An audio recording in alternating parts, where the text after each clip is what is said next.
不是谢总，我朋友马上就到了。我不也是你朋友吗？再说车就在这儿。不是，这两辆车哪是您的呀？这个。谢总，您这车被前面挡住了，您走不了。这个是我的车，他老占我的地儿，跟我来劲，我就堵着他。我跟你说，堵着好多天了。您这么做也不对啊，你们俩都走不了。没什么不对的。一，我可以这么干；二，我乐意走啊。哎，我朋友真的马上就来了。您喝这么多酒，您不能开车。我也是女朋友，我怎么不能开？哎，我静静。哎，真的不行，谢总，我给您交个代驾。哎，小心，酒，哎。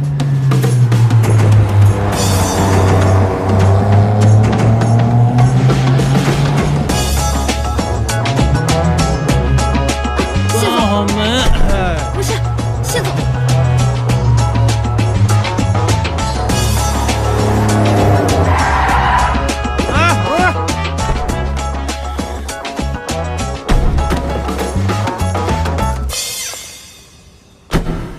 哎，没事吧？没事。哎，咋没意思？这就是你老板。我告诉你，这是我女朋友，你以后少纠缠她。嘿，街上漂亮姑娘多了，怎么都是你女朋友？不是，喝酒了是吧？喝酒了，没少喝啊。还真没少喝。这喝着酒还敢开车？喝酒了，开车了。哼，行，别跟我说这话，咱跟交警聊聊，看交警让不让你喝酒开车。哎，有事说事，找警察叔叔干嘛呀？我最后再警告你一次，这是我女朋友，你以后少纠缠她了。说半天，你谁呀？你给我听好了，我是叶辉，这是我叶辉的女朋友。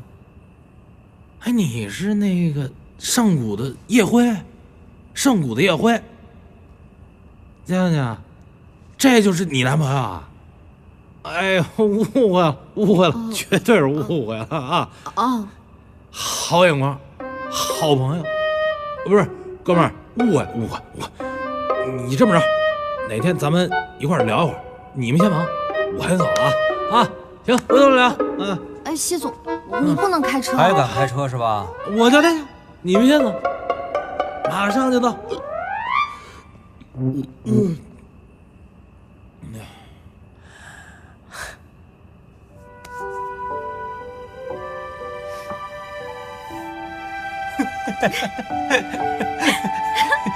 笑你还笑？你是没有看到我们老板最后那个表情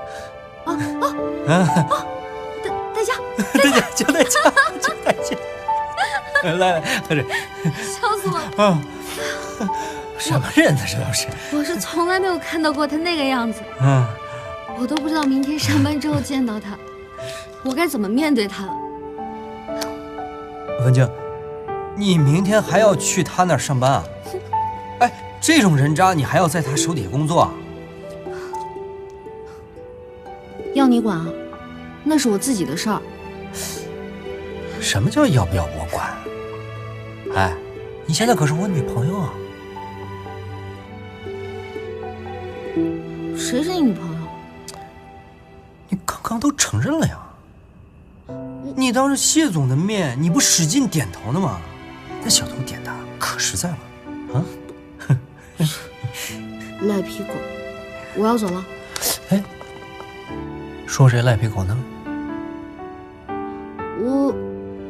我说姓叶的，姓叶的都是赖皮狗。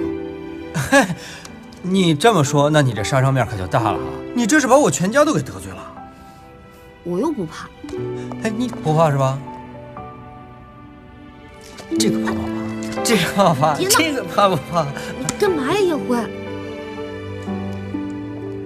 你说咱俩都是男女朋友关系了，这拥抱一下有啥的呀？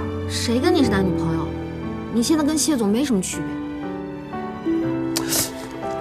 我跟谢总的区别可大了。这会儿谢总会像我一样英雄救美来救你吗？是不是？是不是？是不是？上车！好，快上车！哦，你碰到我胳膊那个筋儿了。哎呦，快哪儿？我看。那么讨厌。对不起，对不起，不是，我怕痒。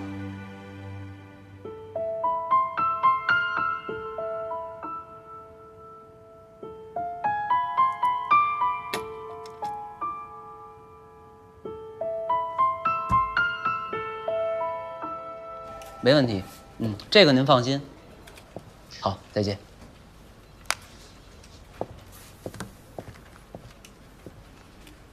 谢总，谢谢您对我的照顾，在您这儿兼职我学到了很多，不过我还是打算只干到今天。你在我这儿连1个月都没干够，是不是你那个盛谷集团家的大公子让你辞的？没有，是因为我想要回学校准备我的毕业论文。这个好办呀，我给你1个月假，你回去准备就好了嘛。谢谢您对我的照顾，毕业之后我打算出国。你们现在这个大学生，读的都是死书，你出国转那么一大圈回来，然后再从基层干，回头熬上来都成黄脸婆了。你在我这儿，什么资源我都支持你，多好。对不起，谢总，我已经决定了。路呢都是自己选的，也不拦你。不过呢，公司的规定还是规定，你在我这儿才待了不到1个月，章我给你盖不了，啊，再等几天啊。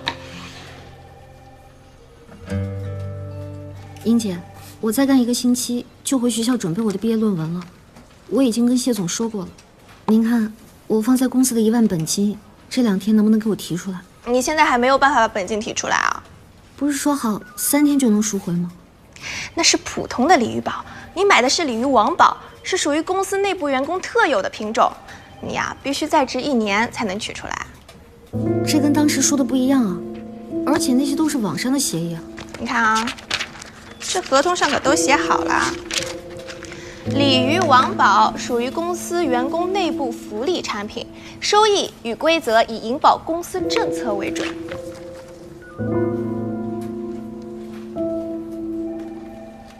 你从来没有给我看过公司章程啊！你可不能这样讲啊！我没有给你看，你也没有问我呀。40%收益没错吧？再说了，你也没有问我这个普通产品和内部产品有什么区别。行了行了，你现在不还在公司吗？等你离职的时候，我们再聊这事啊。你现在还是公司的实习生，就好好站好最后一班岗吧啊！对了，你帮我把这碎了吧啊，谢谢啊。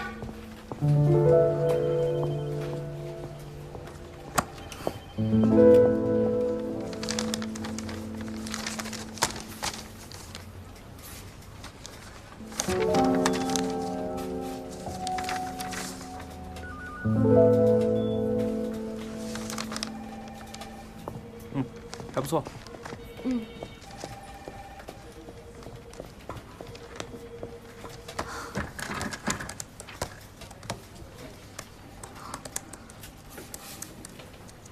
我答应过花花，不跟教授私下联系，怎么办？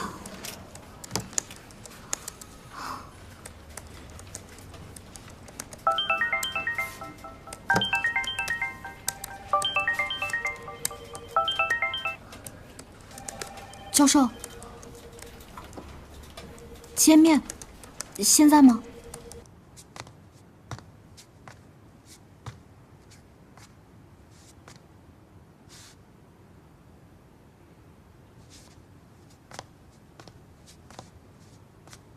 坐下。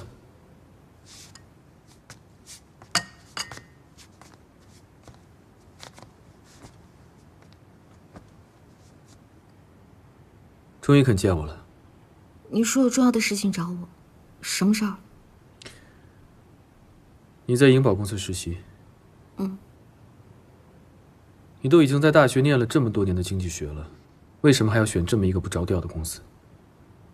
你知道吗？花花那个大傻子差点就买了你们公司大额理财产品，还好被我拒绝了。花花，幸好有你这么一个聪明的理财专家为他保驾护航，我差点害了他。你害不了他。我就是想提醒你，毕竟你在这个公司实习，如果公司的信誉出了问题，对你来说没有好处。你说的这些我都知道，所以我今天给你打电话，也是因为这个事情。你给我打过电话吗？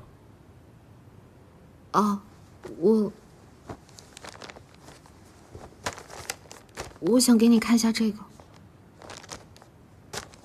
我知道我不应该把它带出公司，这是公司近1个月的客户银行流水，领导让我把它碎掉，但是我怀疑银保最近确实有些问题，所以我看了一下，我觉得有点不对劲儿，可是我不知道问题出在哪。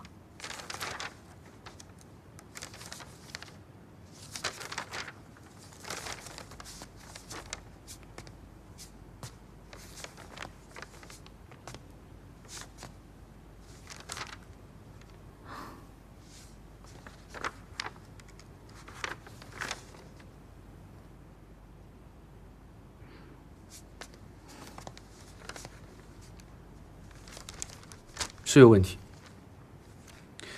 咨询费、考察费、风险评估费，这3项占了太多的金额。相反，真正的投资理财比例却很少。典型的空手套白狼。你的观察力有进步。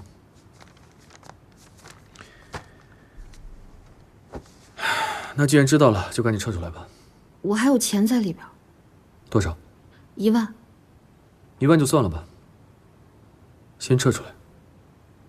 但是之前很多客户都是我拉进来的，起初我不知道银保是一家骗子公司。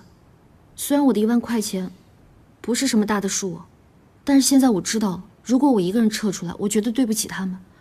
我想为客户做一些什么。你打算怎么做？插销和花花怎么还没到？他们跟我说堵在路上了，可能赶不上了。天哪，怎么办啊？不等他们了，我陪你进去吧。不行不行，你根本进不去的，前面全都是保安。要不这样吧，我先进去，想办法把他引出来，你在这儿等我。行，也只能这样了。你先去，我在这儿等你，注意安全。你这个房可买的值啊！哎呀，天天在这，真不容易跟你约个酒。今天能见到你太不容易了。怎么会呀？等你好久了。平时，哎呦，都是朋友。现在我们的几个项目都不错。你们这个钱放在我这儿，你们还不放心啊？哎，钱都放这儿，全靠你了。你今天2分钟，马上还没喝好。2分钟。什么事儿啊？我说这么多人。谢总，陈总，如果你现在方便的话，咱们能到外面说吗？外面？这么多客户，你让我到外边？不是，我有些话想在私下跟您说。那你就说吧，是不是张晶跟我提的？你想把你那1万块钱要回去？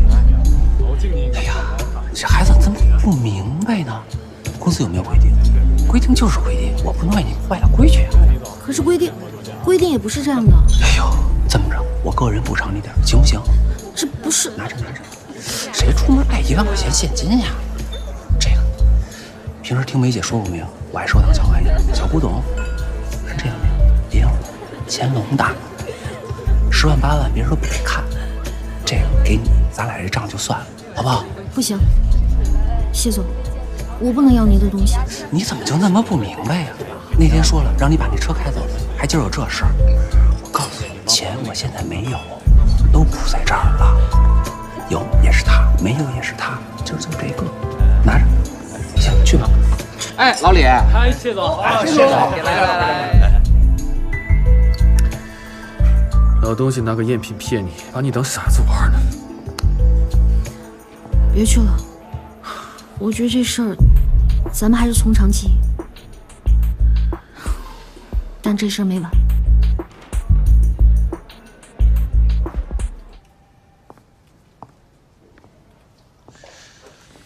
就这玩意儿，它能值60万？千真万确，谢总，您看这么贵重的鼻烟壶，你怎么那么轻易的就送给我了？我真的不敢收。不过幸好我有朋友在拍卖行工作，拿去做了个鉴定。您放心，这个鉴定书肯定假不了。我朋友的拍卖行是林文武先生的拍卖行。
谢总您好，我是记者乔海峰。哎，来，你们别拍，别拍，别拍，别拍！谢总，来，谢总你说一下吧，你挡什么呀？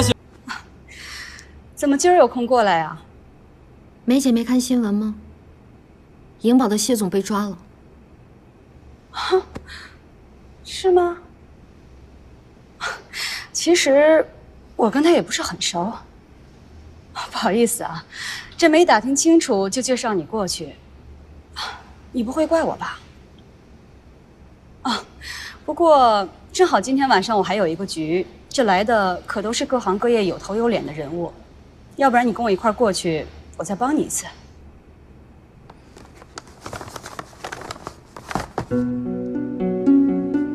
这些都是这些年你给我买的包和鞋子，它们都很漂亮，也把我包装得很漂亮。但是今天是时候该把这些东西都还给你了，因为我没有办法扮成一个芭比娃娃。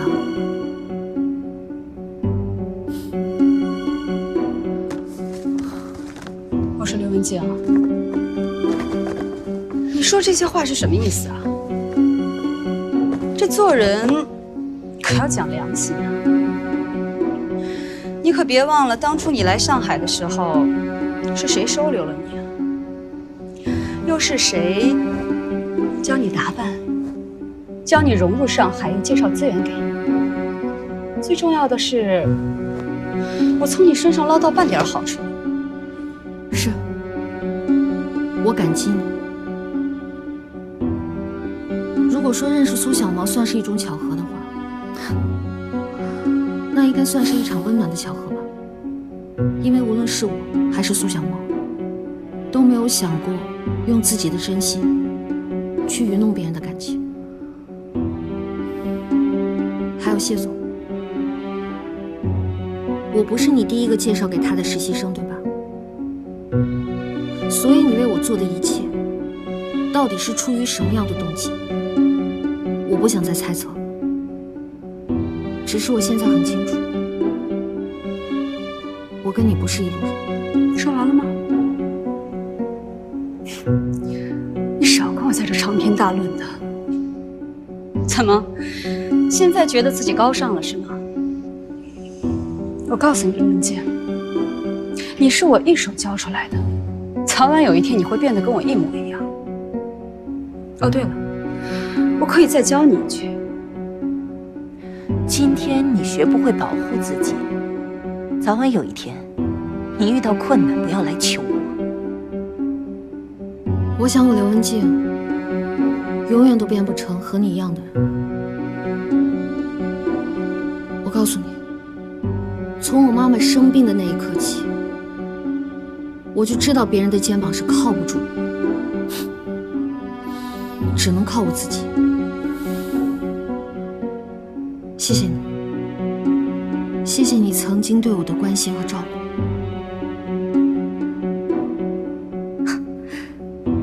再见了。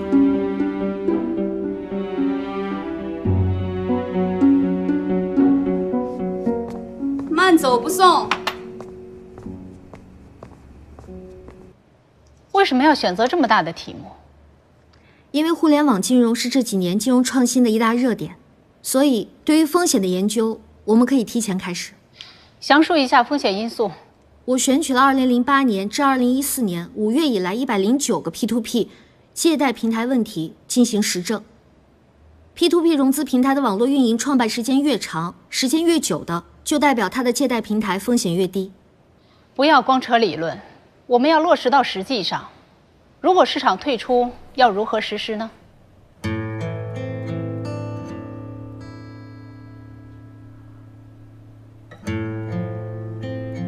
我们可以借鉴国外的一些政策。英国金融监管局提出过生前遗嘱这个策略，金融集团可以提前制定好如何管理未到期的借贷，向出借人分配偿还资金，追踪延迟支付、违约支付的各种流程和计划。这样一来，即使平台倒闭了，依然可以得到解决。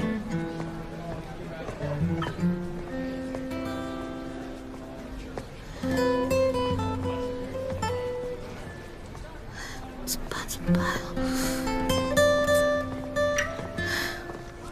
刘文静，刘文静，恭喜啊！答辩成功，恭喜你！答辩还没成功呢，先别忙着恭喜。肯定能成功的，我相信你，你最棒，你没问题。哎呀，叶辉，你能不能别闹啊？我没闹。教授，我答辩怎么样？过了吗？我是不是紧张了？哎呀，完了，我搞砸了。啊！恭喜你，你看看，我说绝对没问题吧？天明，我正好有要紧的事想找你商量，你现在方便吗？杜主任，刚好我也有话要对你说。啊，那你先说。我想辞职了。为什么？我觉得学校的环境对我来说太安逸了。我父亲临终前也对我有所期许，我必须得跳出这样的一个舒适圈，多给自己一些压力，可能会对我好一点。你是个做学术的料，以你的能力，不仅仅在学术方面会有很优秀的表现，即使是进入社会，也会大放异彩。不过，你离开学校对于我们来说一定是个损失。不过，对于你个人来讲，一定会有更好的前途。谢谢你，杜主任，谢谢。加油！怎么样？刚这展览有什么感受？我能有什么感受？我又不懂艺术。但我觉得这些艺术品应该每个人看起来都有不同的想法吧。我也不懂。我还跟你保证，里面这些看画的人啊，不一定有多少真懂的。凭什么这么说？我给你讲一个故事啊。之前有一回我也参加一个展览，就看有个展台上啊，只放着一个特别普通的墨镜，那些看展的人呐，就一个个拿着手机疯狂的在拍照，剩下那些艺术家、评论家一个劲儿的说啊，这是当代艺术品的写照，要么这是现代行为艺术的最佳捷径，就反正各种各样的评头论足都是跟艺术沾边的。然后呢？然后我就过去告诉他们，那副墨镜就是我自己摆上去的，那就是我自己的墨镜。你也太调皮了吧！那所以你想想这些人，他们是真懂还是假懂的？哎，也别说我了，你怎么样啊？毕业之后准备干什么呀？其实我还没有想好，不过我觉得我应该找一个还不错的公司，能去上班多学习一些。因为之前我卖红酒的时候啊，我得出了一个道理，红酒并不是最好做的生意。如果以后想靠做生意赚钱的话，我可以选择跟女性有关的，还有跟孩子有关的。女性跟孩子？就好像说，你跟一个女生说你买瓶酒吧，她不一定感兴趣，而且她有50%的可能性会拒绝你。但是如果你跟她说，美女，我这里有一款眼霜，只要你涂在眼睛上，第2天你的皱纹全都消失了，你猜怎么着？她马上能给你打钱。还有啊，现在朋友圈里都是跟婴儿有关的，很多妈妈都喜欢晒司机宝宝的照片。只要你跟大家说，我们有一款奶粉，小孩子喝了会长高。我的意思是类似于这样的事情，所有的妈妈每天都会围着你转，你就会赚很多很多的钱。所以以后呢，我还想扩大我的网店，不光卖红酒，还可以做一些跟女性、跟孩子有关的，那包括的东西就多了，什么奶嘴啊、奶粉啊、零食啊，还有被子啊、褥子啊。你又哼什么？不是，我其实刚刚我都没怎么在听你说，我都只是在看你。你就是我每次说什么的时候，你除了笑就全都是一脸歧视。我现在看你完全跟我见你的第一印象不一样了。有什么变化？你现在是一个妇女跟儿童的杀手。杀手？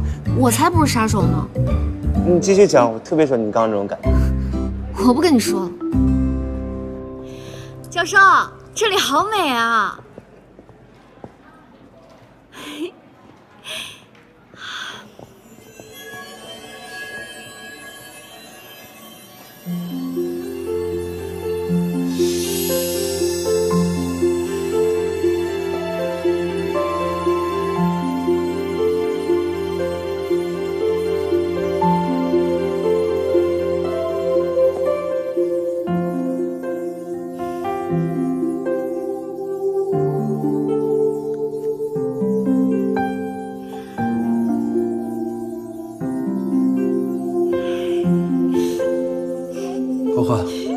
花，你说实话吧。你看出来了，这是我同学婚礼。那你为什么要那么胡说呢？因为什么？因为这是我初恋。女孩一个人来参加情人的婚礼是很丢人的。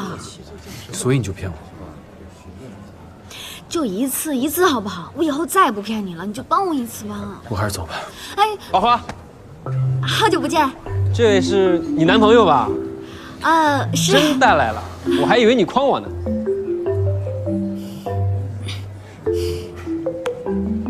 啊，今天真是惊喜重重啊！真没想到你和插销各带了一个伴儿。插销儿来了吗？对啊，在那儿呢。你看，插销儿来了，吃个饭嘛，赶紧的。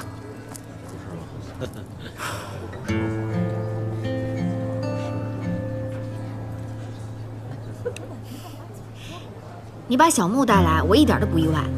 但是我记得你和林科之前关系不好呀，你怎么也来了？啊，那个林科师兄事先邀请的我非拉着他来的。教授，你有没有觉得我们这帮朋友都很争气啊？你看，刘文静跟叶辉发展很顺利，现在插销也有望脱单了。这不正好呢吗？你把教授也带。我先走了。教授，教授。邢天明，不是你干嘛呢？来都来了，为什么不配合到底啊？摆个臭脸给谁看啊？我是被花花骗来的，我根本就不知道是这种情况，我也不知道我过来是给他当挡箭牌使的。说什么呢你？这是花花，就算你不爱他，这么多年友情啊，你就把他丢在那儿不管不顾，在同学面前脸面丢尽。花花喜欢你的感觉我太清楚，一次次期待，一次次失望。我真的不想让他再经历我经历过的难受。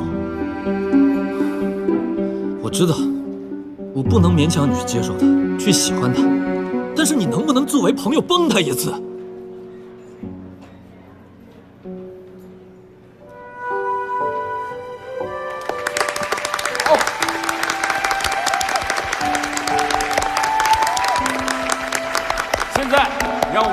期待这一枚象征幸福的手捧花究竟会被谁抢到呢？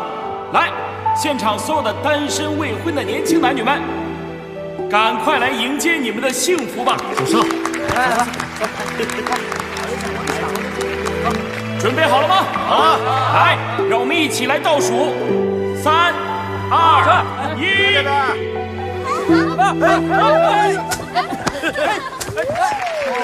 恭喜这位帅哥夺得了手捧花。那接下来呢，请我们这位先生来到舞台上，和我们一起来分享一下他获得的幸福，好不好？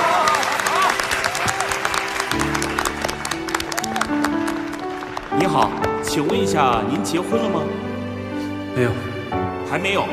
那么今天呢，既然您抢到了手捧花，我们就给他一个大大的福利，好不好？好。那我们先请所有的先生们回座休息，请全场所有的单身女性朋友们起立。接下来呢，就请您将您手中的这一枚象征幸福的手捧花，送给任意一位单身的女性朋友，象征着传递幸福。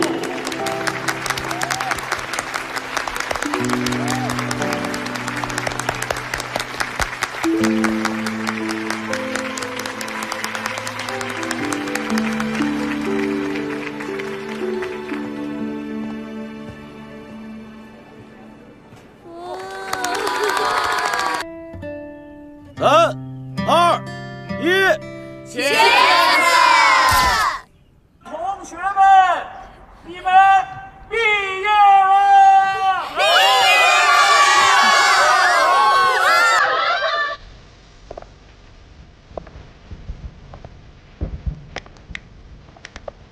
你看这氛围，你看这气球，我专门准备了520个。知道，你都给我提了800次了。红坊不好吗？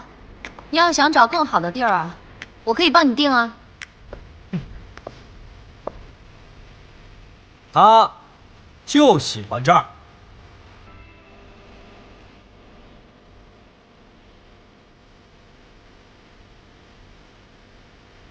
这是他最喜欢的曲子，我专门请过来演奏的。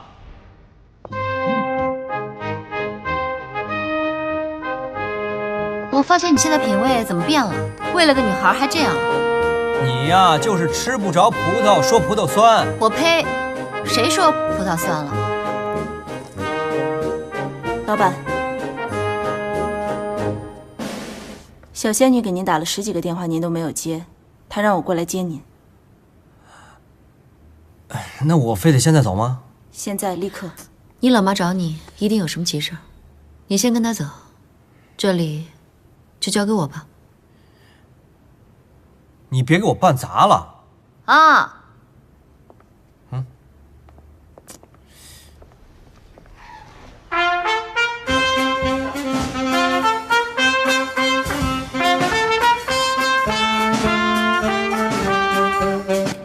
这几年你的业绩一直很好，但是代理大区主管啊，跟销售的职责是不一样的，关键是带好下面的团队。你应该调整一下自己的角色了。不过没关系，我是很看好你的。谢谢领导。回想起上大学这些年，我真的觉得自己很幸运，能够来到咱们公司实习，一干就是好几年。这里对我来讲，就好像是我另外一个家，真的很有感情。我学到了红酒知识，也学到了很多销售技能。最幸运的是遇到您这位伯乐，我真的很感激。感恩的话，就不要辜负我对你的期望。坦白讲，您给我的这些机会，对于很多大学生来说，都是可遇不可求的。不过现在，我对自己的未来有了新的规划，可能这一次要辜负您的期望了。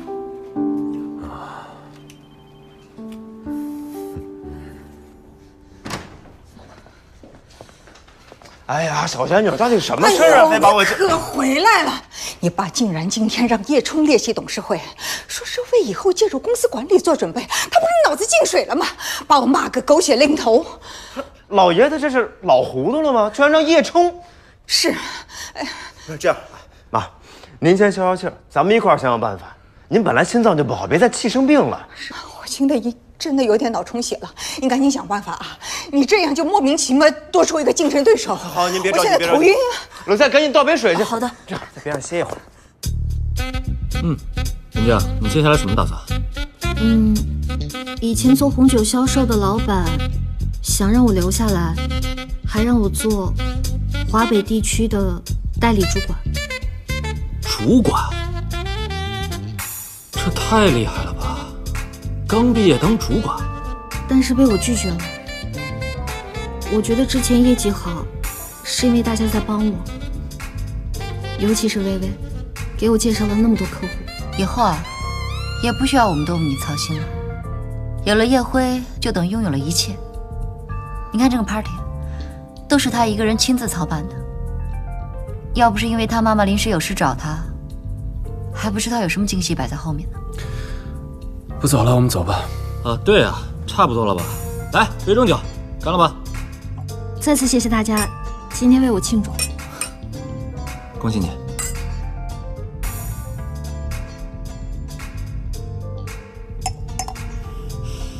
大家先别走。怎么了？我有些话要说。哟，一晚上不说话，说呗，说些好听的啊。花花，你没事吧？薇薇，怎么了？刘文静还你包钱的那张卡，如果没记错，已经存够20万了。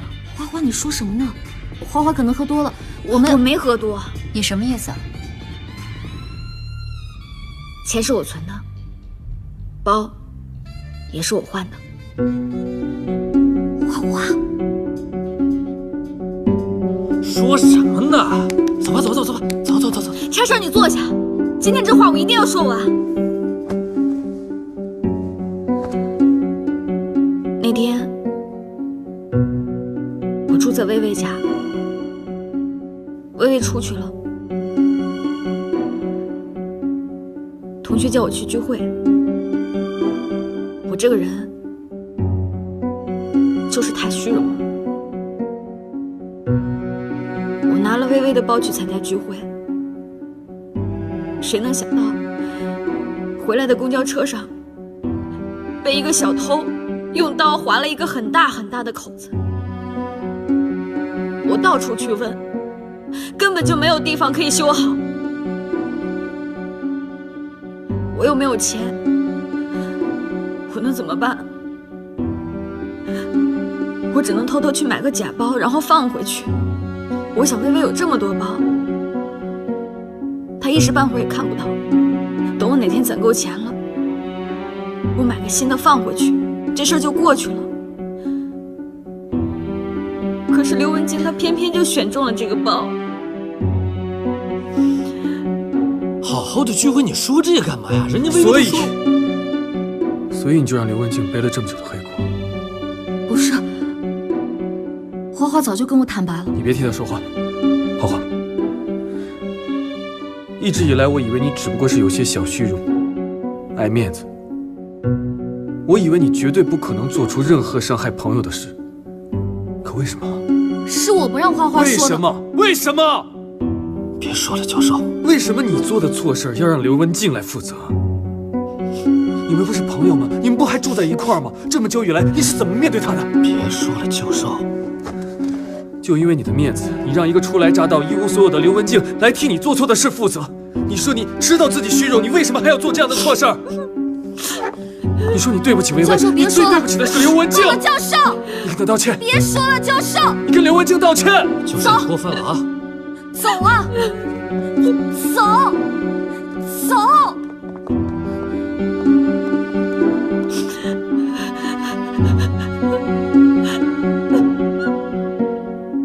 你给我站住！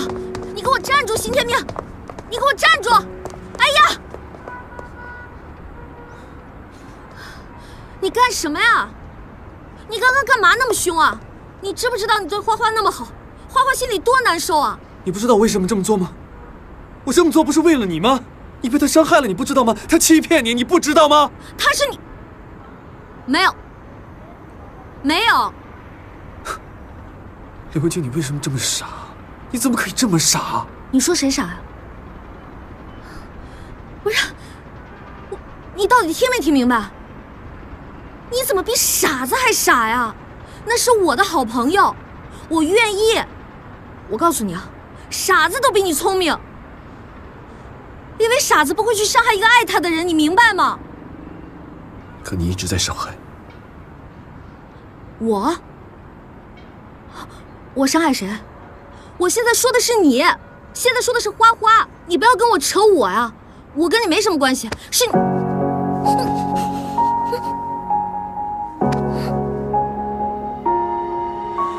我看见梦里清澈的眼神，我听见午夜深刻的歌声，我忘不掉你停住的黄昏。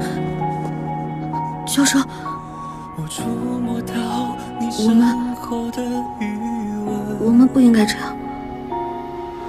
你现在懂了吗？你一直在伤害我。刚刚发生的事情不可以让花花知道，谁也不能说。还有这段记忆不应该在我们俩的记忆里。我路过深夜寻找你呀，你就别再离开我好吗？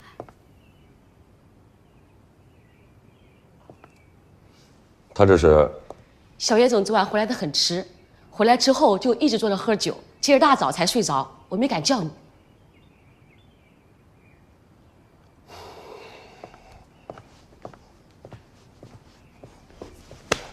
起来了，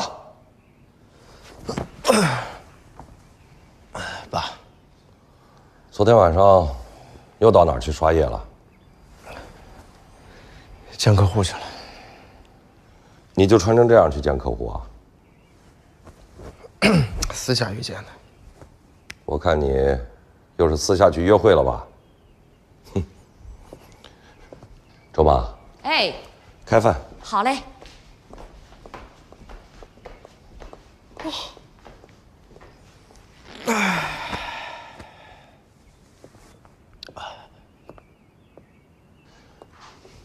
董事长。啊，谢谢。不客气。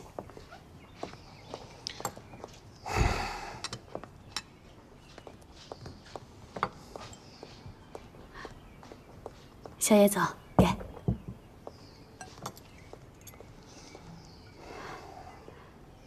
周妈。哎。你去忙吧。好，好。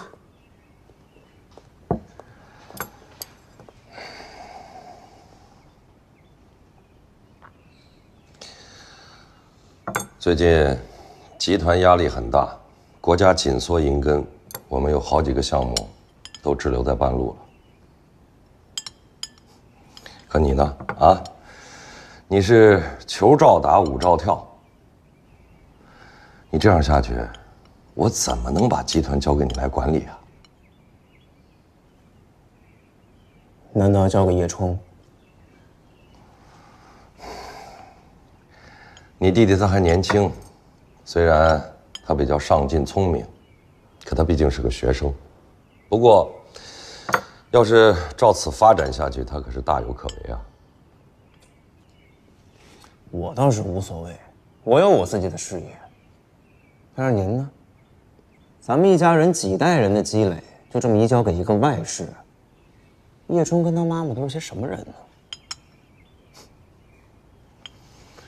你有自己的事业啊？你去看看你管理的公司，年年亏损，一塌糊涂。再怎么说，叶冲也是你弟弟，你们是亲手足。那也是婚外生的弟弟。我今年就会给他证明的。拿咱们自家的股份给一个私生子证明，你也不怕传出去笑话？叶辉，你应该知道，叶冲是因为你才出生的。爸，您别再说这个事儿了好吗？当时叶冲出生的时候，我那白血病不也是误诊吗？然后呢，我就眼睁睁地看着他们母子俩登堂入室，步步紧逼的。3岁大的孩子就会给母亲争宠了，5岁登堂入室进了咱们的家门，甚至还上了家宴，闹得您跟妈妈10多年来婚姻不和谐。您说咱们这个家还是个家吗？您真是把叶冲他们母子俩看得太简单了，疼爱小儿子也不带这么疼的。不管怎么说，他也是咱们叶家的血脉，他会得到他应有的待遇的。这些年我亏待过你吗？啊？你又给我什么回报了？我每天早上5点钟起床工作，夜里12点上床睡觉。我也希望你帮我分担一些工作，可你呢？啊？玩跑车，玩电竞，玩电影，就是不干你分内的事儿。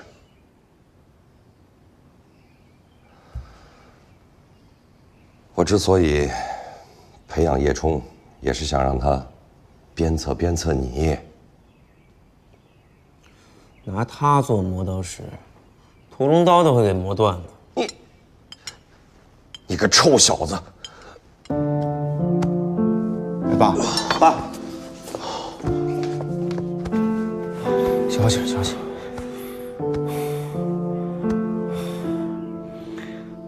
刚刚我不应该把话说得这么重。以后家族的工作我也会多替您分担的，但是你也得多考虑考虑我跟妈妈的感受，少让那小子掺和咱家的事儿。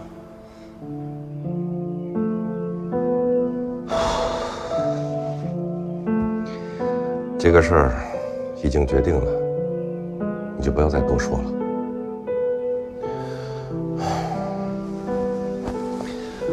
我今天还有3个会，你在家给我好好反省反省。爸，您身体都这样了，何必这么拼呢？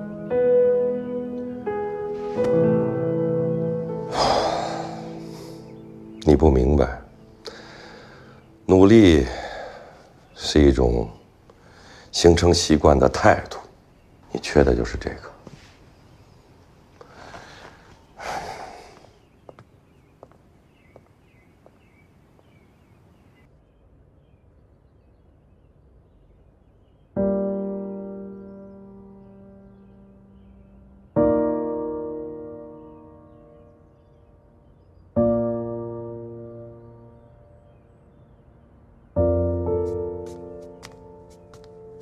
花花，我给你熬了粥，要不你喝点粥吧。你要是不想吃包子的话，我还给你准备了一些沙拉。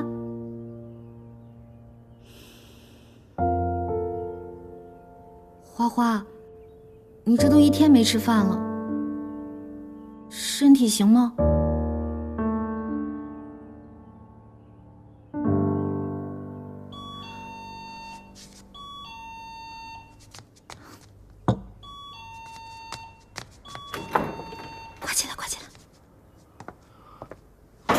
人呢？房间里，还是不肯出来。早饭都弄好了，就是不吃。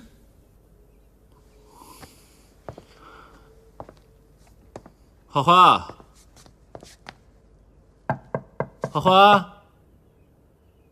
花花吃早饭了，有煎包、油条、粥。那我们去吃火锅，要不吃那个死贵的米其林餐厅？怎么一点动静都没有啊？该不会出什么事儿了吧？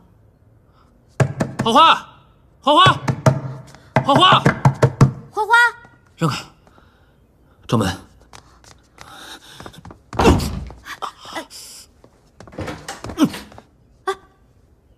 花花。我又没死，你吼什么吼呀？你说句话呀！回去吧。花花，吃点东。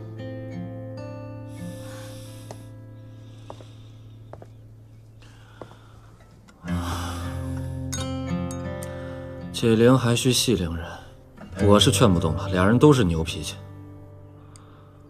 我看啊，要不你去劝劝教授吧，毕竟他是因为你骂的花花。这样下去确实也不是办法。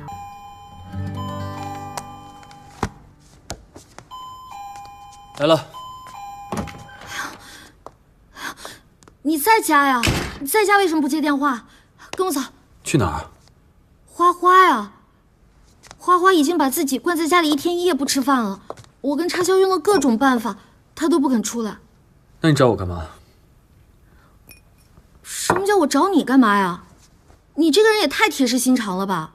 我不管，这祸是你惹的，你必须走。怎么就是我惹的祸了？祸是他惹的吧？他自己做错了事，难道不应该自己反省一下吗？这话你也说得出口？那可是花花呀。为什么你们所有人都在跟我说这句话？那可是花花呀。因为她是花花，我就要回应她吗？因为她是花花，我就要一直围着她转吗？那我的感受呢？我的感受呢？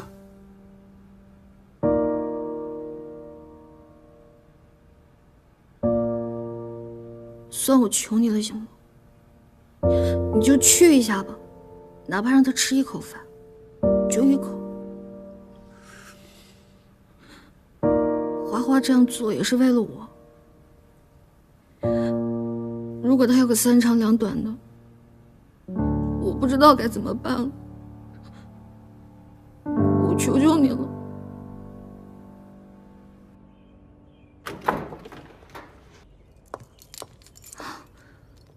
进来啊！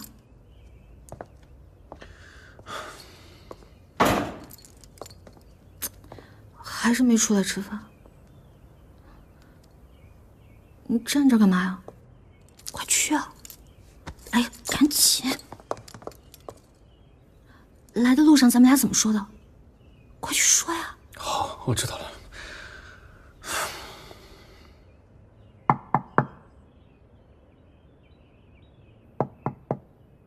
花花，是我。我不吃。你说话，你说话，你说话。花花，对不起，那天我没有经过思考，我就说出了很多伤害你的话。对不起啊。你现在可以出来吃点东西吗？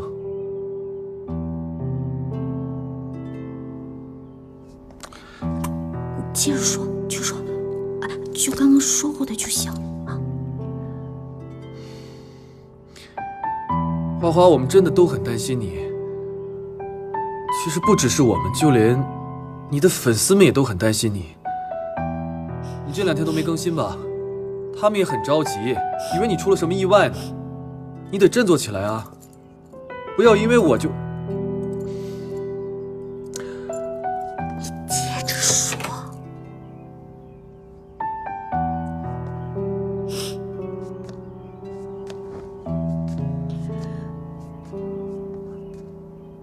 花花，我以为你再也不理我了。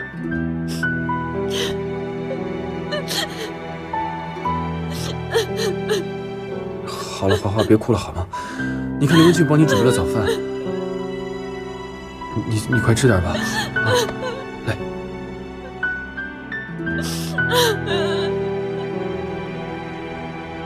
田总，经过我的一些调查，我认为这一只雷电科技的股票是历年罕见的神股。从3月1日它刚刚登陆深交所开始，它就一口气拉了29个依次涨停板。到了5月21日，它的股价已经冲到了327.01元，与当时的发行价7.14元相比，其涨幅高达47.79倍。虽然目前经过大盘调整，它的股价跌到了72.01元，但我相信这只股票它一定可以再创新高，所以我的建议是我们继续持股。按你的方法操作。徐总，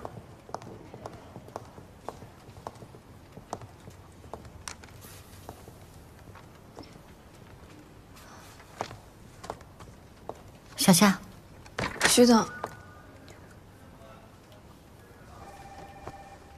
今天总公司会来发布人事调度，我的分管范围可能也会有变化。你如果想改岗的话，就告诉我，我能帮你。徐总，您去哪儿我就去哪儿。总不能一直做助理吧？你要记得，人事变动往往是升迁的机会，把握住了。我一直相信跟对人很重要，我认准您了。老板，徐总来了。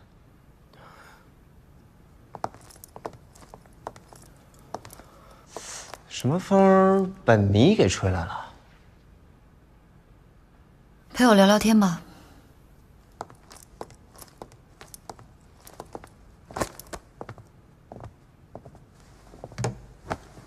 怎么了？这么丧啊？我一直想把德仪做成国内最顶尖的公关公司，可我们老板就是想套现。这一看上市机会渺茫，直接把公司给卖了。不想回去上班了。不想上班就不去。那我能去哪儿啊？我难不成回家啊？对啊，你就回家呗。徐叔叔不是一直想让你回到瑞来地产帮忙吗？但是我喜欢公关这个职业，它更有创意。地产是高度资源密集型，也不是我的长项啊。再说了，我也不想让别人觉得我是靠着家里边。那听你这意思，你这是说我呢？你别对号入座行不行？不是我对号入座。你看看这座城市，这座城市所有人都在这样给我对号入座，包括我父亲。可事实上呢，光辉只有启动资金是圣谷投资的，剩下的一切，我的游戏公司、游戏战队、直播公司、电影公司，哪一样不是我靠自己的实力一点一点打拼下来的？就因为我是叶天然的儿子，就要一直顶着这个标签活一辈子吗？不管我怎么努力，人家都认为我是继承来的吗？是啊，不管咱们再怎么努力，别人都觉得我们是咸鱼而生。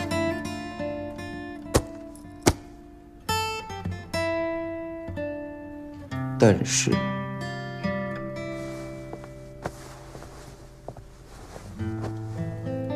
那又怎么样？什么意思啊？我们的生活环境、教育环境，哪一样不是原生家庭给予的恩惠？假如我生在刘文静这样的家庭，我还有可能做出今天这番事业吗？如果你生在刘文静这样的家庭，你当初还有可能出国留学，这么快就打拼到今天的位置吗？所以呀，不要一边享受着光环，一边又害怕被捆绑。别人爱怎么说让他们怎么说去。最关键的一点，我们自己要活得漂亮，不要在乎别人的眼光。是我钻牛角尖了，谢谢你啊，叶慧。您的条件不符合我们的招工要求。哦，刘小姐，我想问一下，你结婚了吗？我没有结婚。不好意思啊，我们这边不招未婚的。啊？对不起啊，我们工作特殊，不招女生的。啊？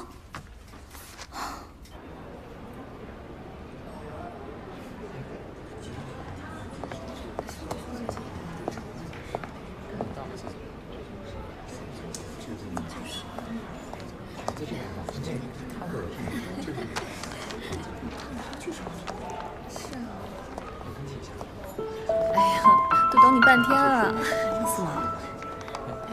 咱们大伙谢谢。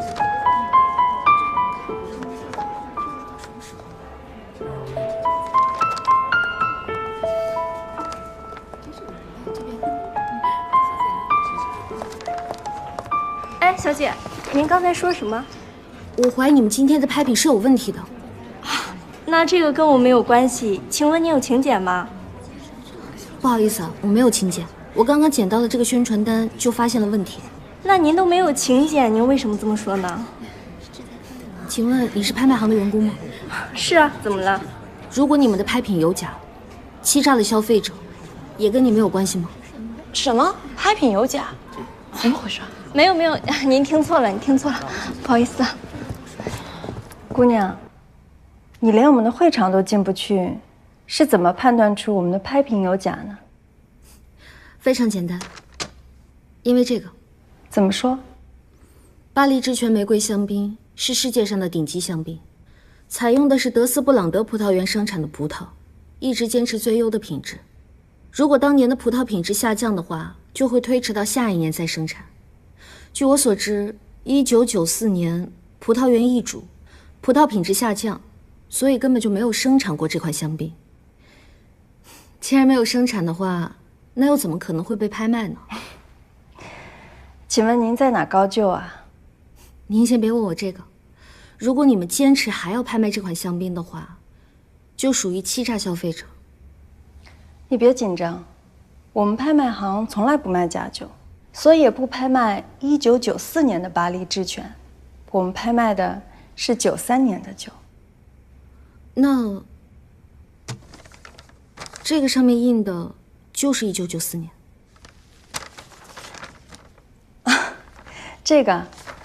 这是我们宣传部门的小伙伴粗心大意印错了，几个小时之前旧的已经撤下了，被你捡到的这一张不过是漏网之鱼。原来是这样啊，实在不好意思，差点因为我的冲动给你们惹去了麻烦。你的观察力很好，酒类知识储备的也不错，有没有兴趣来我们家品德拍卖行？拍卖行？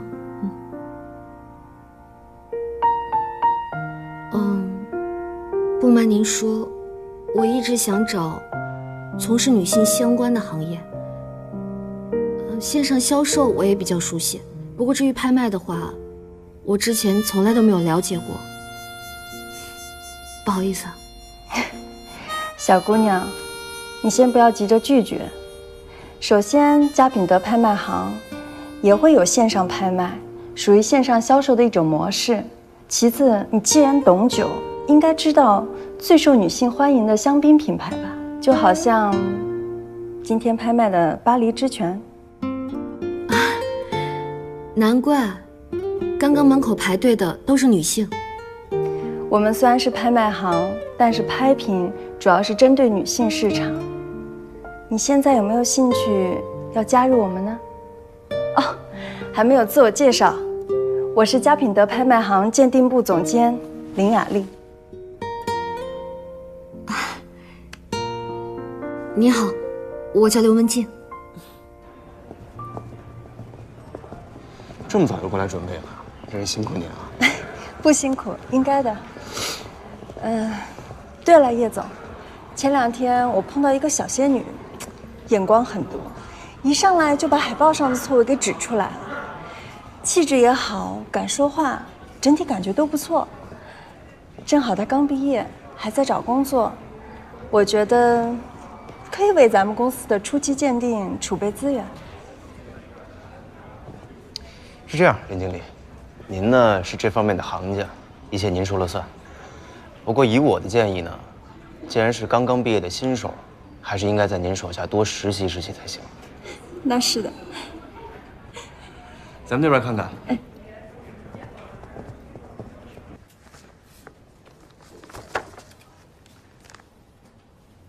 你叫我小文就好了。小文姐你好，我叫刘文静。我是老板的助理。我们的工作很庞杂且事无巨细，你没有时间学习，只能在工作中摸索。但你也不能出错，因为我们的老板很挑剔。我知道了，小文姐。小文姐，我以前是做红酒销售的。你的简历我看了，虽然雅丽姐对你的评价不错，但你毕竟是个门外汉，拍卖和销售大有不同。这也是你已经可以在原来的公司做到领导，但是到这儿却只能从实习生做起的原因。拍卖需要很强的专业知识，一定不是卖东西的，而更像是站在商业立场上的老师，每一句话都对拍卖产生着影响。不过你的形象不错，还有亲和力，慢慢跟着学吧。我知道了，小文姐，我一定会努力的。哦，对，隔壁那间是老板的办公室，他不叫你，你不能随便进去。哦，他在吗？他基本不来。雷电科技抛出一份10送12的中报分红预案，在利好刺激下，这几天股价反弹已经突破100元。你果然是有眼光啊！我请你来，是我做出的最正确的决定。我只是运用了逆推思维，当市场的观点达到高度一致的时候，拐点必将来临。吉利并购德仪高层大换血，原总裁与副总裁双双发布辞职信。是徐威吗？是的。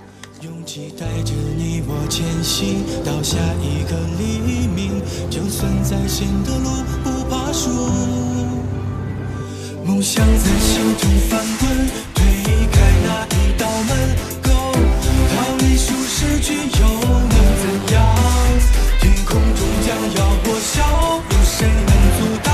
大就会的招呼，同伴们。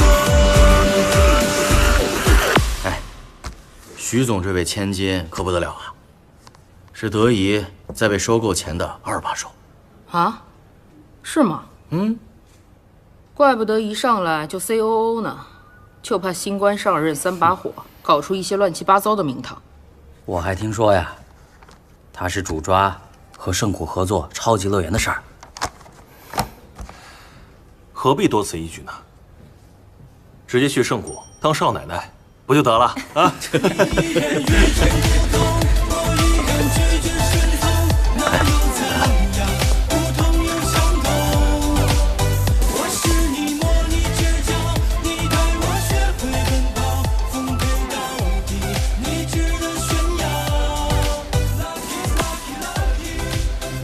来，小小，把我的包拿到办公室去。是。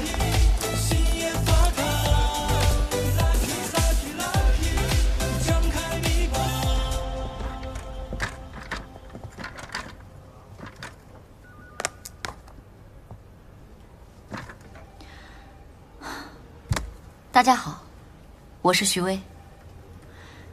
虽然每次输入我的名字，第一个跳出来的词就是虚伪，但其实我是不屑与之为伍的。可能第一次见到大家就跟各位聊工作，显得工作狂了一点。但是我刚才一进来，扫了一眼，咱们这一屋子的人啊，哪个又不是呢？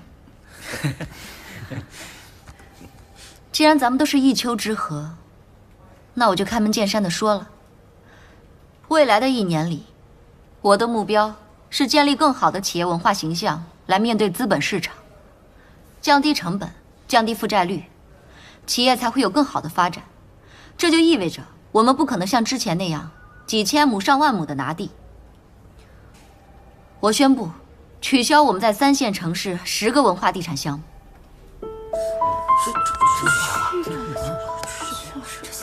之后，我们的工作重心会全部放在1、2线城市，重点就是拿下跟盛谷的合作。小文姐，您叫我。哦，对，这个是我们下个月要发布的新计划思想指教的资料，你把它翻译成英文。我知道了。哦，等一下，录音笔充满电，带到会议室，我们要全程记录，不能漏到谈判过程中的任何一句话。明白。你身上什么味儿啊？你刚才吃什么了？米线。记住，以后在办公室千万别吃味道这么大的东西，万一我们老板带我们出去谈判，你怎么办？我知道了，小文姐。小文姐，你怎么了？胃不舒服吗？还有点。要不要去看医生啊？没事，你去忙吧。那好，一会儿开会了我来叫你。好。各位同仁，关于我们酒窖的这个思想计划，我希望在后半年当中，大家能够从具体的 KPI 完成绩效考核上，以及网络营销推广上拿出真抓实干的一些推进部署。那么具体的数据，就意味着我们的实力彰显。所以，我希望诸位同仁用心投入，专注作业。小文姐，你累坏了吧？你先休息一会儿，我去给你倒杯水。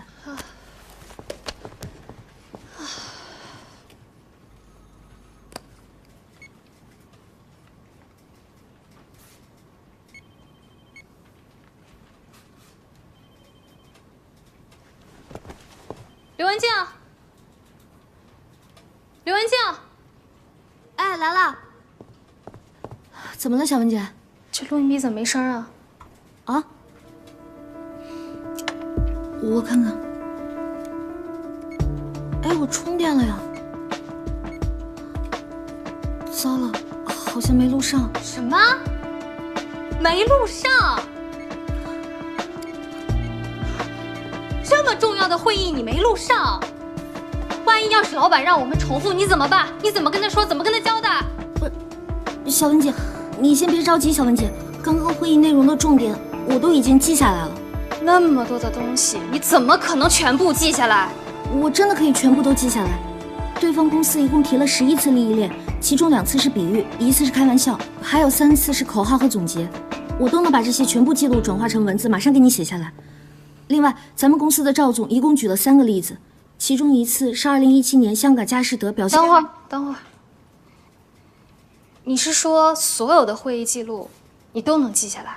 我从小记东西就非常快。另外，小文姐，你全程咳嗽了5次，掉了1次口红，抠手2次，还拉了3次头发。怪不得，真是厉害了。所以你放心吧，这些东西对我来说不算什么，我都可以给你写下来。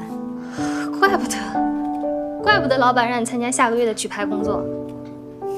你这样，回去之后一定要把拍品的所有资料全部背下来，一个字不能落，然后英文的翻译成中文。明白了。哦，还有，后天我要和老板参加一个红酒盲品会，我们俩一起跟老板去。真的？你要全程跟紧我啊，然后穿得像样一点儿。谢谢小文姐。那些物料还没做呢，你明天之内能把它搞定吗？没问题。我记得上次开会提过，一共要去2135人。那资料是人手1份吗？哦，对。好的，那小文姐，我先去忙了，有事你叫我。好。小文姐，我给你准备了一些胃药，我看你这2天胃疼。另外，你也不是铁人，你得学会多照顾自己。水我给你放这儿了。